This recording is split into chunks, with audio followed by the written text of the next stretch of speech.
Thank you, Brother Williams. As I said last month and just previously, that we have a guest. He's on the telephone line from California, and he is a co-author of a book entitled Why We Will Never Win the War on AIDS. His name is Brian J. Ellison, and he co-authored this book with Dr. Peter H. Duesberg. And Dr. Duesberg is a professor at the University of California at Berkeley. And Dr. Brian Ellison, Mr. Brian Ellison, a doctoral student, was one of his high achievers students at the University of California at Berkeley. So we're happy to have Mr. Ellison with us this morning to deal with this very controversial and important subject. Can you hear me, Mr. Ellison? Yes, I can, and thank you. I'm glad to be here. Good, good. Would you like to give us a little bit more detail about your background and association with Dr. Duesberg?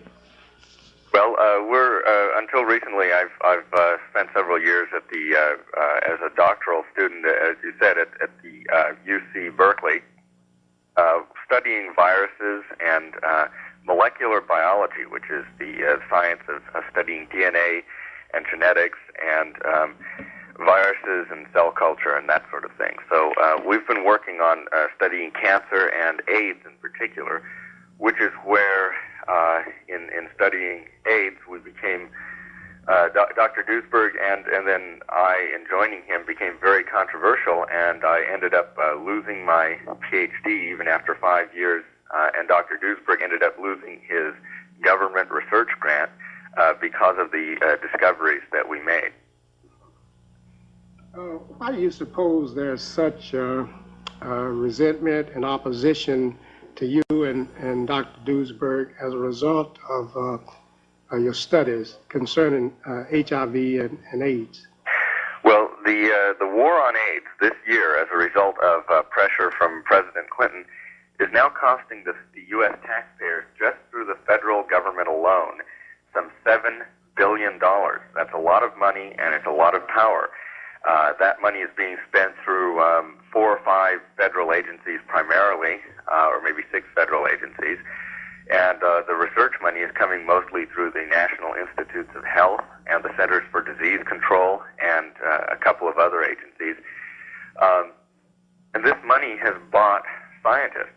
Scientists do not necessarily search for truth anymore. In fact, mostly scientists will research and come to whatever conclusions they can get grants for and money. And in 1984, it was declared by the federal government at a press conference that AIDS, the AIDS epidemic and the AIDS disease, was caused by a particular virus that we now call HIV. That was announced at a press conference by scientists who then, that afternoon, got the patent on the virus and on the test for the virus, and has become very wealthy since that time selling the test for the virus. But there had been no scientific studies at that point that showed that this virus was the cause of AIDS. And indeed, we're saying that since then, no studies have ever emerged to show that HIV is actually the cause of AIDS. In other words, there's now good reason to believe that we found the wrong cause of AIDS, and that the $7 billion spent this year in the war on AIDS, the $30 billion spent up to this date on the war on AIDS, which is all being spent to study this virus, is barking up the wrong tree. It's actually a wild goose chase designed for political reasons to chase this virus when in fact something else causes AIDS. Are you and Dr. Duesberg the only people, noted scientists, or people in the medical field, or virologists that hold this position? No, in fact, that's a wide misperception, is that we're the only ones. There are now over 200 scientists and medical doctors who have broken with the dogma of the scientific establishment and have begun to challenge this idea that HIV causes AIDS over the last several years. The list of scientists now includes top people, Nobel laureates, members of the National Academy of Sciences, and Dr. Duesberg is himself a member of the National Academy, but several other members as well. People who've received the Lasker Prize. Albert Sabin, who was the inventor of the major polio vaccine. A number of the very top scientists and medical doctors in our society today, over 200 of them, have now stepped forward to say that they're no longer convinced that we have the right cause of AIDS. Dr. Duesberg and others now believe that they may be right, that in fact the government has been chasing the wrong cause for over 11 years, and that this is worth a lot of money, and that there's a political agenda at stake. But because these scientists are now speaking out and challenging the official view of AIDS, it's beginning to threaten the financing of the war on AIDS. If this information were to get out, President Clinton's war on AIDS would collapse almost overnight, and we would find out that we have been talking about condoms and birth control and other topics that are inappropriate for school. We've been talking about these topics now to grade school children on the excuse of protecting them from AIDS and from the deadly AIDS virus, when in fact that AIDS virus may not cause AIDS after all. What research or information led you to this position that you now hold? We have discovered HIV is a virus that in fact, one would expect not to be the cause of AIDS. It is, in fact, a type of virus that we've been studying since the 1910s. It's called a retrovirus, and it's the sort of virus that has become very familiar to scientists. It's the subject of textbook studies. I've studied retroviruses from animals. And one of the most unique and distinguishing features of retroviruses, as opposed to many other categories of virus, is that they do not cause disease. They don't kill or destroy tissues in the body. They don't kill cells. In fact, I have grown HIV in T cells. T cells are the white blood cells of the immune system that help you fight off infection. According to the official scientific view, if you are infected with HIV, it infects your T cells, destroys them, gets rid of your immune system, and leaves you susceptible to opportunistic infections that finally kill you off, like pneumonia. A lot of money on testing for it, and public health officials find that convenient because if they can declare it, for example, to be a sexually transmitted virus, they can now use that as an excuse to begin talking about very inappropriate subjects to very young children in school, and the AIDS epidemic has been used as that kind of excuse. Well, let me ask you this. Is it certain that a person who is HIV positive will develop AIDS? Not at all. This is another very big myth, is that if you get infected with HIV, you are doomed to AIDS within 10 years. The fact is that there are 13 or 14 million people on this planet who were already HIV positive at least 10 years ago when we first had the test available. They may have been HIV positive longer than that. In fact, there's reason to think that these people may have been HIV positive all their lives, many of them, or most of them, and inherited it from their mothers.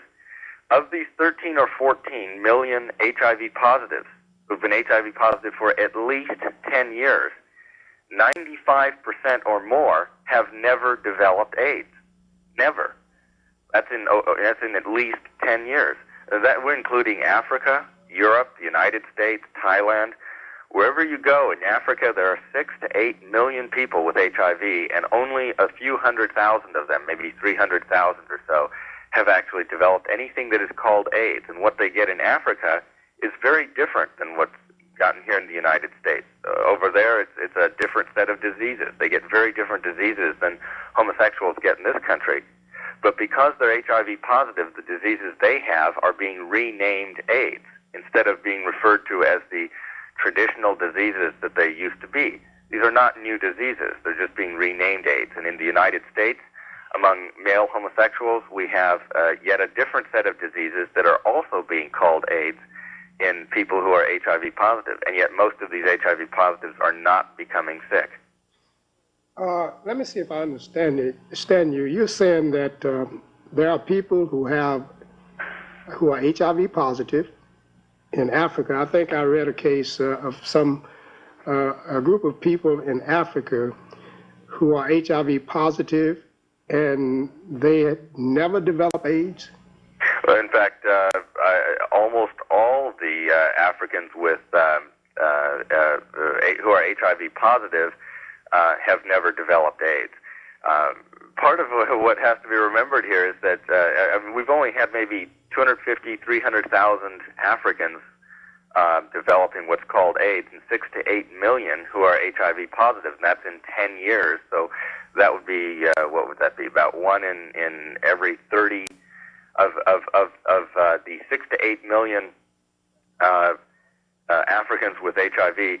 That means that 1 in every 30 is, or in other words, less than 3%, is developing AIDS or has developed AIDS over the last 10 years. So 97% of HIV positives in Africa have never developed AIDS. And we have to remember that being HIV positive does not mean you have HIV, the so-called AIDS virus.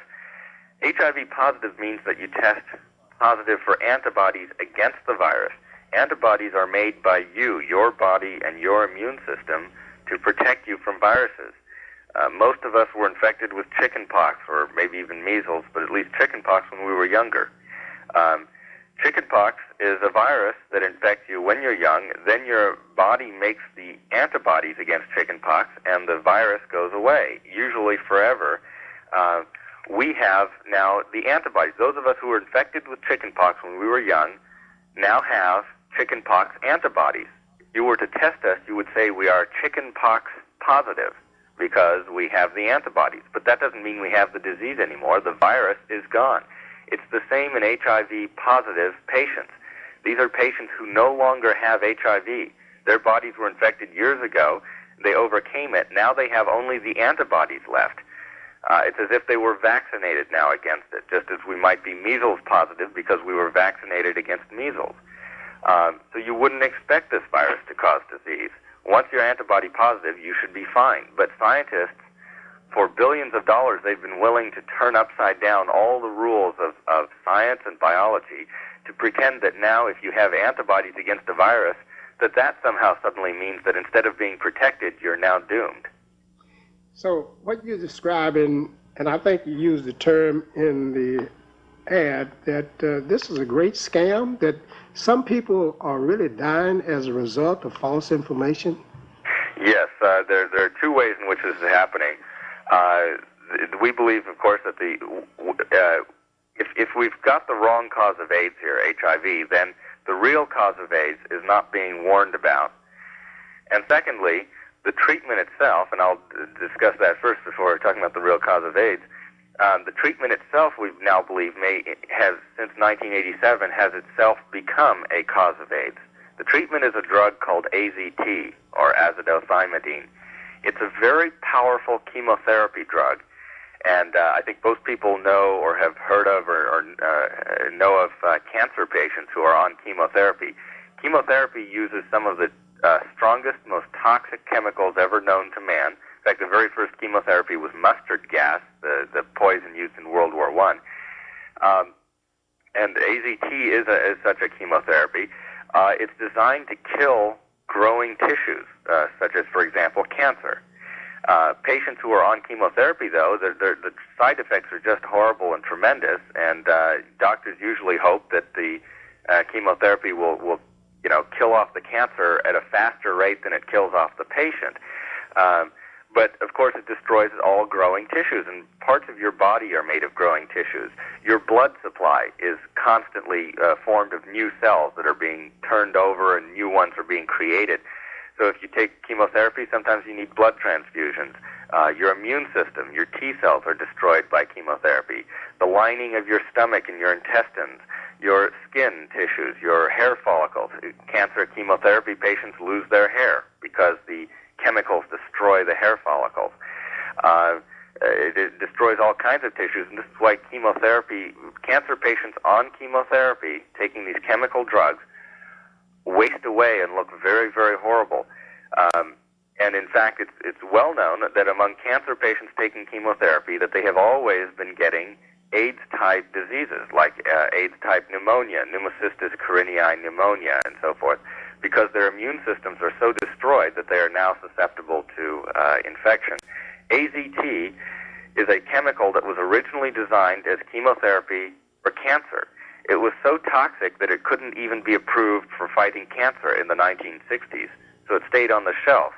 In the 1980s, the drug companies looked at this drug and said, look, we've already spent all the money to develop this drug. Why not just go ahead and get it approved for AIDS treatment? So all the normal requirements were suspended. Pressure from the gay lobby forced the FDA, or in cooperation with the FDA, caused the FDA to bypass the normal testing requirements. Even though AZT showed up as being very toxic, they terminated all the studies early and went ahead and put AZT on something called the fast track for approval, so as to get it approved as the only legitimate therapy for AIDS and even prevention for AIDS in healthy HIV-positive people. Today, healthy people who are only HIV positive and have no reason to think that they, if you look at it, there's no reason to think that they're going to die of AIDS ever in their lives, are being pushed to take AZT now, this very toxic chemotherapy, by doctors. This includes hemophiliacs and homosexuals and heroin addicts and other people who just are HIV positive, maybe got the virus from their mothers. In fact, now there is legislation before Congress, or before various legislatures, that would require all pregnant mothers, 4 million a year, all pregnant mothers would have to be tested for HIV antibodies, and if they're positive, while they're pregnant, they would have to take this very toxic chemical that destroys all growing tissues, including the baby growing in the womb, and they would be forced to do so, all on the basis of this drug that is very toxic, and it was approved for political reasons under gay lobby pressure. I've got two questions with reference to what you've just said, but I think it would be beneficial at this point to tell us the account of baby Lindsay, page 197 in your book. Are you familiar with that? Lindsay Nagel? Yes. Right. Lindsay Nagel was a very classic case. Her parents got in contact with us about about 3 years ago, I would say. What had happened was Steve and Cheryl Nagel of Minnesota had adopted a baby who was just a few months old from an orphanage in Romania, and they discovered shortly after bringing her back to the United States that she had been transfused with blood at some point under the Romanian medical system, and it turned out that young Lindsay was HIV positive. She had the antibodies against HIV, so at some point she had been infected with HIV, just probably when she was only days or weeks old as a baby. She was not suffering any symptoms of AIDS, but once the doctors found out that the baby was HIV positive, the first thing that happened at the University of Minnesota Medical Clinic and Children's Hospital is that the doctors began very shortly putting young Lindsay on AZT. The effect was rather dramatic. Young Lindsay began to, she stopped growing at some point because, again, this chemotherapy destroys growing tissues, and a baby is entirely made of growing tissues. Young Lindsay stopped growing. She began developing severe leg cramps. Her diet, her appetite disappeared. She began getting side effects and symptoms that were related to AIDS, and she began suffering. The doctors blamed her symptoms on HIV, not on their treatment, of course. But the parents began to become more and more concerned, and when they finally heard about this controversy with over 200 scientists now questioning whether HIV even causes AIDS, and most of us declaring that AZT is a very toxic and dangerous chemical that should never have been approved, and that is now the standard of treatment for AIDS patients, and we believe is actually causing AIDS in those people. When they found out about that, they decided to take young Lindsay off of AZT secretly without the doctor knowing. As soon as they took young Lindsay off AZT, which she had been on for over a year, she immediately began recovering. Leg cramps went away. She began growing. Her AIDS-like symptoms disappeared overnight. And we have other studies, by the way, on other AIDS patients.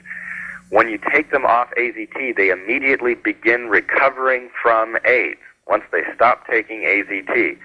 And this is now beginning to concern more and more doctors who are even the most establishment medical doctors now who refuse to question HIV as the cause of AIDS are beginning to get very worried about this drug and thinking maybe it shouldn't be pushed so hard, but there's a lot of politics behind it. So the Nagels took young Lindsay off of AZT. She began recovering. The doctor praised Lindsay's progress and said, keep her on that AZT, it's starting to work. And then shortly thereafter found out that Lindsay had been taken off AZT and was quite furious. And in fact, the doctors began threatening Mr. and Mrs. Nagel with even having the child removed from their care and put in a foster home and so forth. And fortunately, the Nagels have fought this off politically and were able to protect their daughter, who just is about 3.5 years old now and is growing and finally doing well and come back on the chart and seems to have recovered, fortunately, without too much permanent damage from the medical treatment. She's HIV positive and doing well. I would imagine that the legal fallout as a result of this knowledge becoming, say, known to people who have lost relatives and friends as a result of this AZT treatment would be tremendous.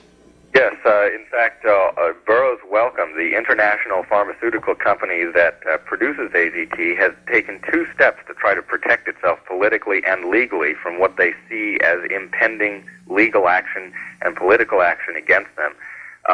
Number one is they have done something called corporate shielding. They've taken the division that produces AZT and incorporated it as a separate corporation so that once it's sued, that the parent company will be protected.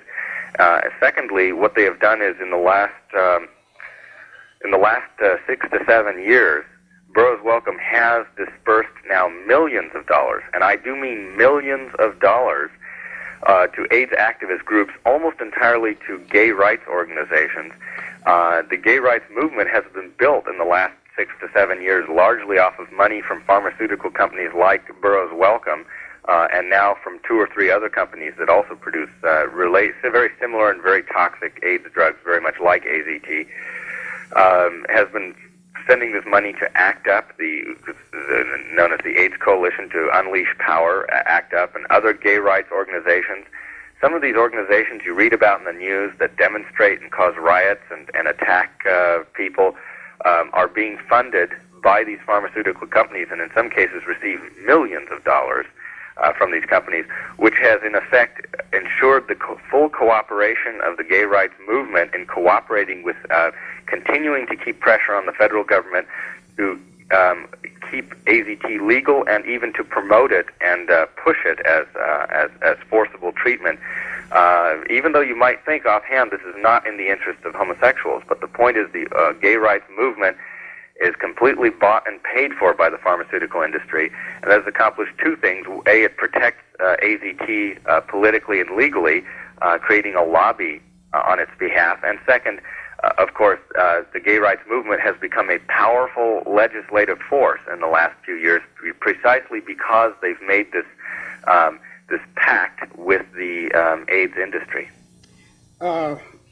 Mr. Ellison, I'm sure Brother William has some questions in a few minutes, but I'd like to ask you this. What about the behavioral implications that are mentioned? We know that AZT could be one cause of people's immune system being destroyed, but what are the behavioral things that impact a person getting AIDS? Okay, well, the question, of course, would be what has been causing AIDS since even before AZT was introduced. AZT has probably caused a good percentage of AIDS cases to this day, but originally the AIDS epidemic showed up among homosexual men in 1980 and 81, long before AZT was approved or used for treatment. And the question is, what was happening to them?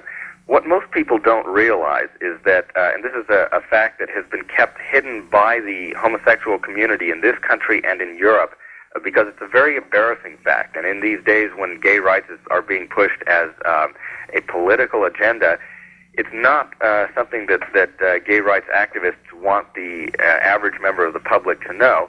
Most people are aware that fast-track male homosexuals these days are very sexually active, that they are in the bathhouses and the sex clubs and discos.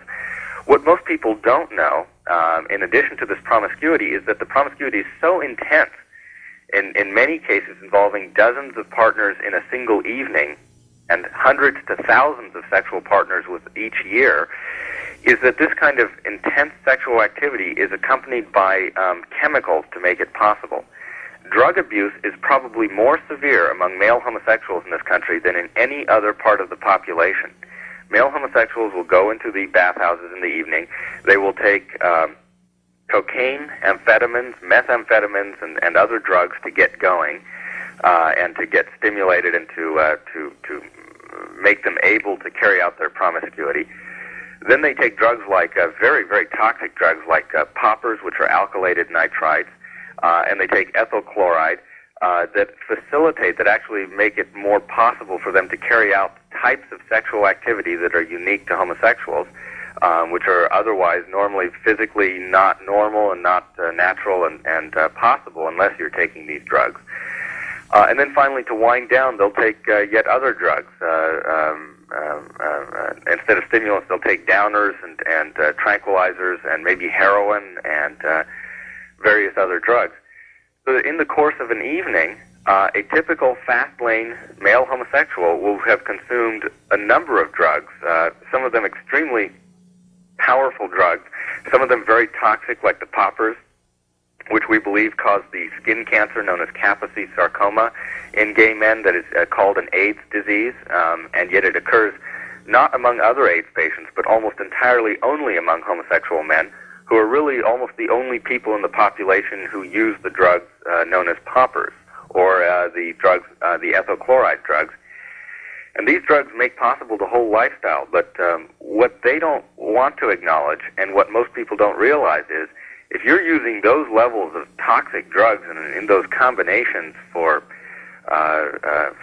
7 to 10 years, by the time you've gone that long, those drugs have completely wiped out the immune system. They have destroyed the body. Very few people can use drugs for that long without being completely, their total physical health wiped out after a while. And what we're looking at with the AIDS epidemic, and this was the very first suspicion that crossed the mind of the first scientists who looked at these AIDS cases, was that this was a product of the severe drug use going on in the male homosexual community that is not seen nearly as much anywhere else in the population. Even with the widespread drug abuse today, none of it is as severe as among male homosexuals in particular, more than even female homosexuals because of the promiscuity and so forth. And that was, in fact, the very first thing that was suspected as the cause of AIDS before a political decision was made that this epidemic should be blamed on a virus and should believed to be infectious, that we can all catch it. That's the propaganda from the federal government and from the gay rights lobby, is that AIDS is a disease that anybody can catch.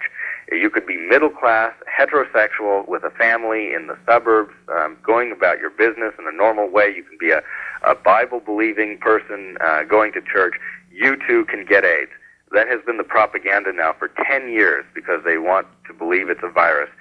And when we talk, one of the sources of opposition we get as scientists trying to point out what we believe to be the cause of AIDS here, based on some very powerful evidence that has been uncovered in the last several years, and which we summarize in our book, that every time we talk about it, one of the leading sources of opposition, other than the federal AIDS establishment, is the gay rights lobby, which receives, as I've said, a lot of money from the pharmaceutical industry now with regard to AIDS, and a lot of money from the Centers for Disease Control from the federal government, and who get very angry at us.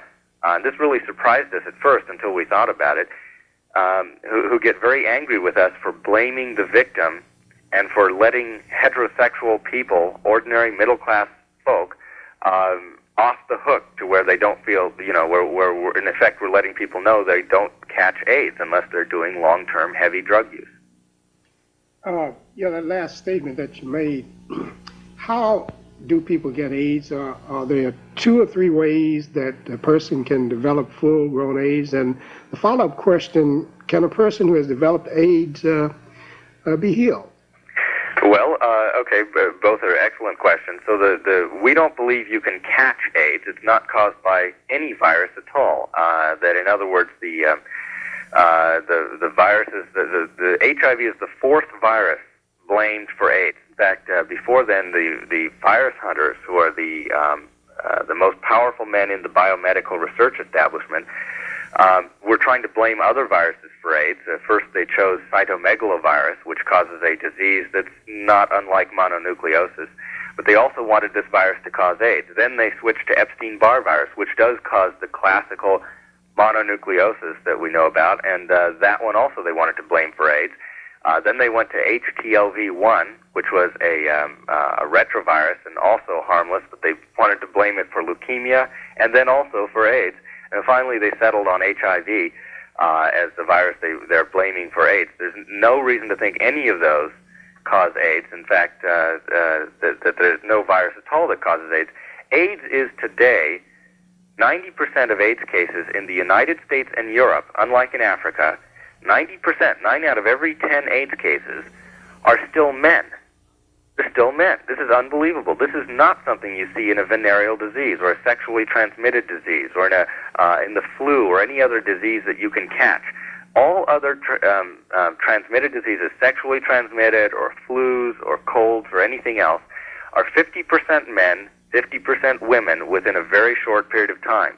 Even the sexually transmitted diseases, including the venereal diseases and hepatitis B, which is bloodborne like HIV, they started out in the gay community, the homosexual community, in the 1970s after the homosexuals came out of the closet after gay liberation and began to become sexually very active and promiscuous. They were the first to see these new diseases rise, but very quickly these diseases spread outward. They began to infect healthcare workers treating these homosexuals in hospitals. They began to go through prostitutes. They began to spread into the sexually active heterosexual population. That part of the population that's sexually active began to catch the disease.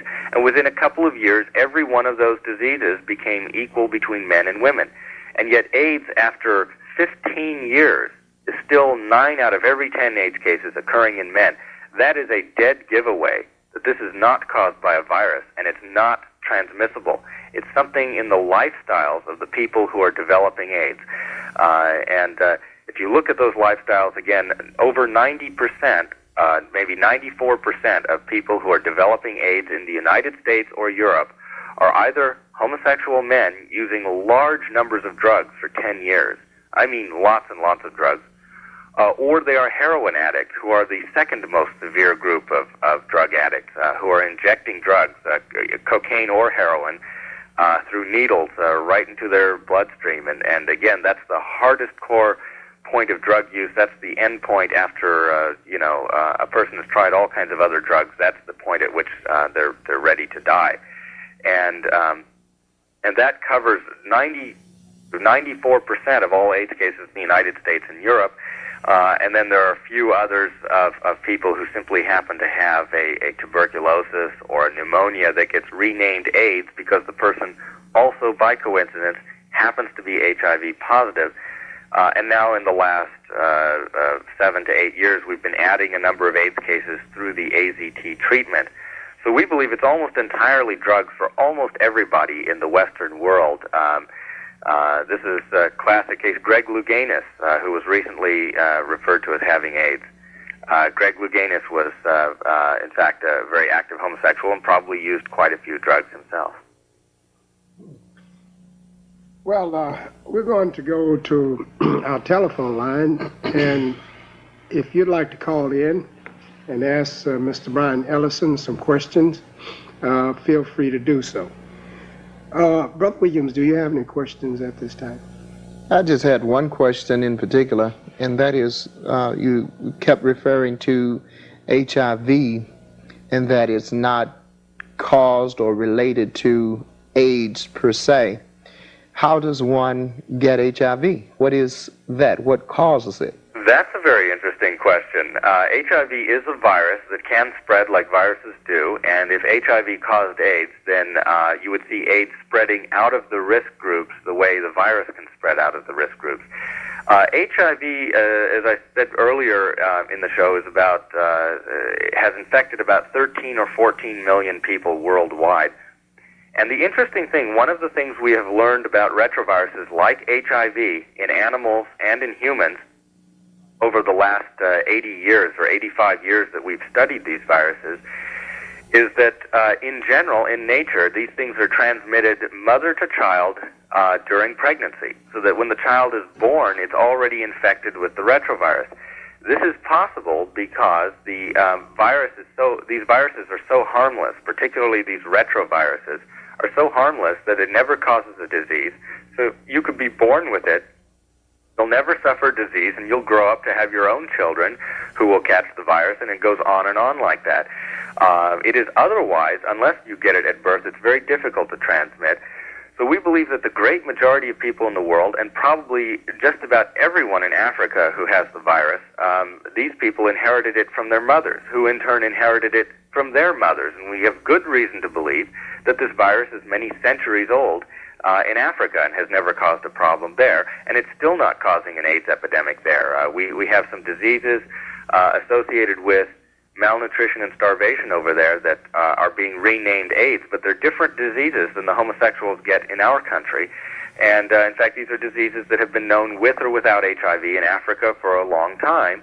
And many AIDS patients in Africa, if you simply feed them, some of them just do not get even adequate food. They're dislocated from civil war and strife and lack of food and access to food and other things. If you just feed them, many of them recover from what is called AIDS. But HIV there is probably transmitted mother to child during pregnancy. It probably happens quite a bit in this country too. There are about 1 million people in this country who are HIV positive. Most of those probably got it from their mothers during pregnancy. Now, if you are very sexually active, like a male homosexual in this country, then you finally begin to get a serious chance of picking up HIV too, because if you're having 1,000 partners a year or more, well, now the risk begins to go up, and so the homosexuals who are extremely promiscuous are the major group in this country that are beginning to spread HIV amongst each other sexually, but that's a very difficult thing to do. So the fact that HIV is very common among homosexuals is just a testament to the fact that they are so sexually active that even they can start spreading the virus. But the virus is well outside the risk groups. The virus is 50% of people in this country infected with HIV apparently are men, and 50% are women. That's apparently been true since at least going back as far as 1985, based on all the testing that we've done. And yet 9 out of every 10 AIDS cases are consistently men. Okay. And a virus doesn't in a risk group like men, but this disease, AIDS, certainly is. Okay, we've got a caller. But what you're saying is HIV is transmissible, but AIDS is not. And then we're going to the telephone. We've got a caller that wants to ask you a question. Is that what you're saying? Yes, that's exactly right. Absolutely. Okay. Caller, do you have a question or a comment? Yes, I do. Just a second. Can you hear the caller? Yes, I can. Okay, good. Okay. Am I speaking to Brian J. Ellison? Yes, you are. I'm calling about why there seems to be a cover-up here, and who is behind the cover-up. If there is actually no such thing as this disease called AIDS, there's only this retrovirus HIV. Why is this not being brought forward to the American public?